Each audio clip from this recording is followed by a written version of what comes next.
ಸರ್ವೋಚ್ಚ ನ್ಯಾಯಾಲಯದ ತೀರ್ಪಿನಂತೆ ಪರಿಶಿಷ್ಟ ಜಾತಿಗಳಲ್ಲಿ ಒಳ ಮೀಸಲಾತಿ ಜಾರಿಗೊಳಿಸಬೇಕೆಂದು ಆಗ್ರಹಿಸಿ ಕಲಬುರಗಿಯಲ್ಲಿಂದು ಬೃಹತ್ ಪ್ರತಿಭಟನೆ ನಡೆಸಲಾಯಿತು. ಕರ್ನಾಟಕ ದಲಿತ ಸಂಘರ್ಷ ಸಮಿತಿ ವತಿಯಿಂದ ಕಲಬುರಗಿ ಜಿಲ್ಲಾ ಅಧಿಕಾರಿಗಳ ಕಚೇರಿ ಎದುರು ಧರಣಿ ನಡೆಸಿದ ಕಾರ್ಯಕರ್ತರು ಕೂಡಲೇ ಉದ್ಯೋಗ ನೇಮಕಾತಿಗಳಲ್ಲಿಯೂ ಒಳ ಮೀಸಲಾತಿ ಅಳವಡಿಸಬೇಕೆಂದು ಸರ್ಕಾರವನ್ನು ಒತ್ತಾಯಿಸಿದ್ದಾರೆ. ಈ ಸಂದರ್ಭದಲ್ಲಿ ಜಿಲ್ಲಾ ಅಧ್ಯಕ್ಷರಾದ ನಾಗರಾಜ್ ಹೊಸಮನಿರವರು ಜಿಲ್ಲಾ ಅಧಿಕಾರಿಗಳ ಮೂಲಕ ಮುಖ್ಯಮಂತ್ರಿ ಸಿದ್ದರಾಮಯ್ಯನವರಿಗೆ ಮನವಿ ಪತ್ರ ಸಲ್ಲಿಸಿದರು.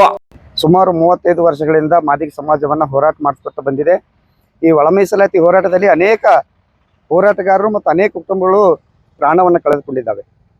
ಈಗ ಸುಪ್ರೀಂ ಕೋರ್ಟ್ ಆದೇಶದಂತೆ ಸುಪ್ರೀಂ ಕೋರ್ಟ್ ಆದೇಶವನ್ನು ಒಳ ಮೀಸಲಾತಿ ಯಾವ ಸಮುದಾಯವನ್ನು ತುಳಿತಕ್ಕೆ ಒಳಗಾಗಿದೆ ಆ ಸಮುದಾಯಕ್ಕೆ ಸೌಲಭ್ಯ ವಂಚಿತಾಗಿ ಸಮುದಾಯಗಳಿಗೆ ಒಳ ಮೀಸಲಾತಿಯನ್ನು ಕೊಡಬೇಕಂತೇಳಿ ಸುಪ್ರೀಂ ಕೋರ್ಟ್ ಆರ್ಡರ್ ಆಗಿದೆ. ಆ ಸುಪ್ರೀಂ ಕೋರ್ಟ್ ಆರ್ಡರನ್ನು ಗಮನಿಸದೆ ಮತ್ತು ಸದಾಶಿವ ಆಯೋಗ ವರದಿ ಕೂಡ ಸರ್ಕಾರದ ಕೈಯಲ್ಲಿದೆ ಮತ್ತು ಜಸ್ಟಿಸ್ ನಾಗಮೋಹನ್ ದಾಸರ ವರದಿ ಕೂಡ ಸರ್ಕಾರ ತರಿಸ್ಕೊಂಡಿದೆ ಮತ್ತು ಮಾಧುಸ್ವಾಮಿಯವರ ಸಮಿತಿ ಕೂಡ ಈಗಾಗಲೇ ಸರ್ಕಾರಕ್ಕೆ ವರದಿಯನ್ನು ಸಲ್ಲಿಸಿದೆ. ಈ ವರದಿಗಳನ್ನು ಅನುಸರಿಸಿ ಸಂಪೂರ್ಣವಾಗಿ ಒಳ ಮೀಸಲಾತಿಯನ್ನು ಜಾರಿಯಾಗಬೇಕಾಗಿತ್ತು. ಆಲ್ರೆಡಿ ರಾಜ್ಯಪಾಲರ ಅಂಕಿತ ಕೂಡ ಆದ್ರೂ ಕೂಡ ಈಗಾಗಲೇ ನೋಟಿಫಿಕೇಶನ್ ಆಗಿರ್ತಕ್ಕಂಥ 56,432 ಹುದ್ದೆಗಳನ್ನು ಕರೆದಾರ.